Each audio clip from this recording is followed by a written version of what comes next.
अस्सलाम वालेकुम, welcome to पैसा बोलता है विद अंजुम इब्राहिम। हमारी सारी सेक्टर्स में से जो सबसे इम्पॉर्टेंट सेक्टर है वो टेक्सटाइल सेक्टर है, क्योंकि इसका 60% जो है वो हमारी एक्सपोर्ट अर्निंग्स टेक्सटाइल से होती हैं।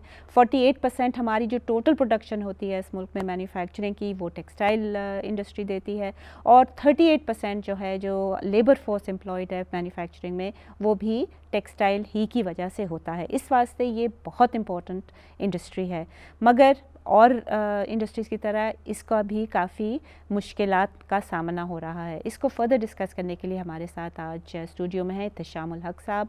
किसी तारुफ के मोहताज नहीं हैं, वेल नोन एंकर भी हैं और इकोनॉमिस्ट भी हैं। साथ उनके बैठे हैं ताहिर अमीन साहब, बिज़नेस रिकॉर्डर में हैं।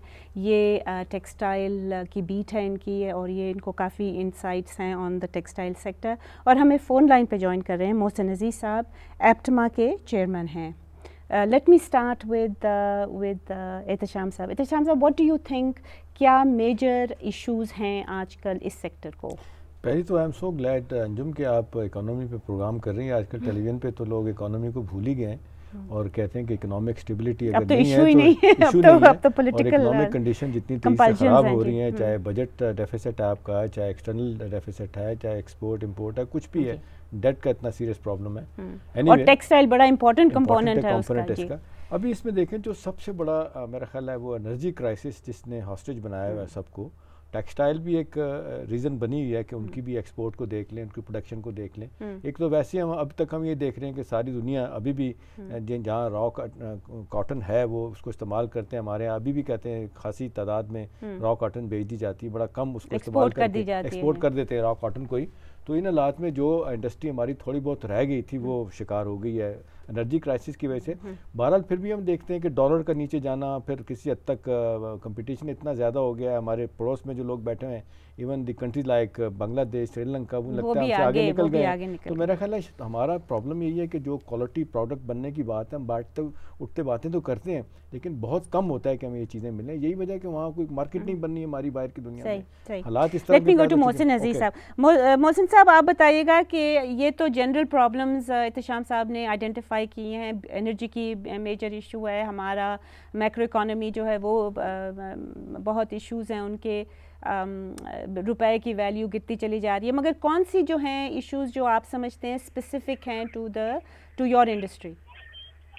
देखिए, बात यह है कि इन्होंने अभी बात की है कॉटन के एक्सपोर्ट की। जी। तो बात यह है कि इस दफ़ा एप्टमा के विजन की वजह से और उसके व्यूज की वजह से, और जिसमें कि हमेशा हमने ये कहा है कि फ्री मार्केट मैकेनिज्म की पॉलिसी जो है प्रिवेल करनी चाहिए, no matter what the conditions are, whether जो है हमारे कॉटन की क्रॉप कम हुई है, ज्यादा हुई है।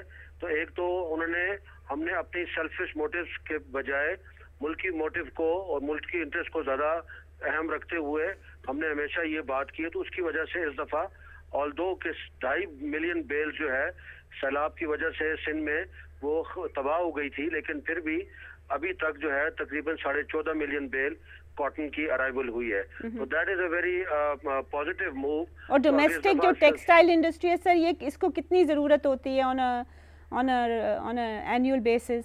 हमारी जो अपनी रिक्वायरमेंट है इस वक्त तकरीबन कोई 15 मिलियन बेल्स की होती है।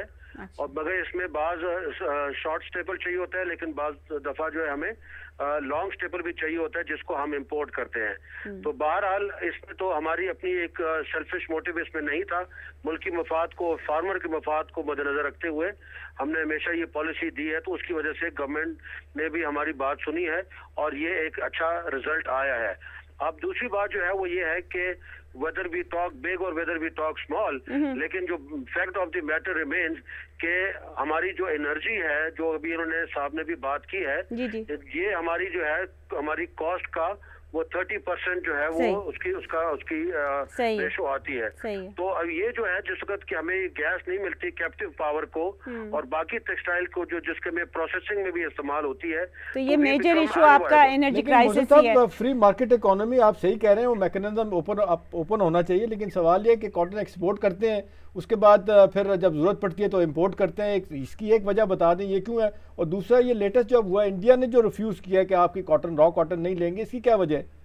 अब देखिए, ये तो हम जो है जो कि आपको बता रहे हैं कि इस वक्त तो कॉटन सरप्लस हुई है तो वो एक्सपोर्ट हो रही है, और इसके वो कह रहे हैं कि मार्केट में they are not controlling the export and import. भी हम जो है हम इसको फेयर ट्रीट कर रहे हैं कि international market should be open to our farmers, and that is the reason we have a second buyer in the name of world market, and that is available to our farmer. Let me come to Tahir Amin साहब, और कोई issues आपको नजर आ रहे हैं? Tax का कोई issue है इसमें?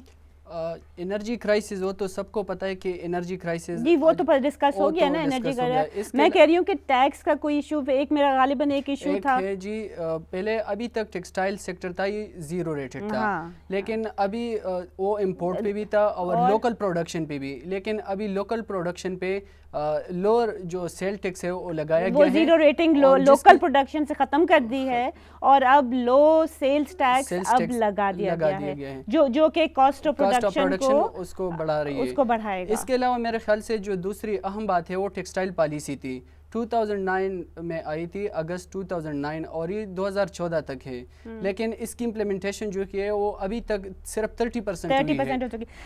Late me take a short break, will come back to the textile policy कि वो क्यों नहीं इम्प्लीमेंट हो पाई है after a short break. Stay with us.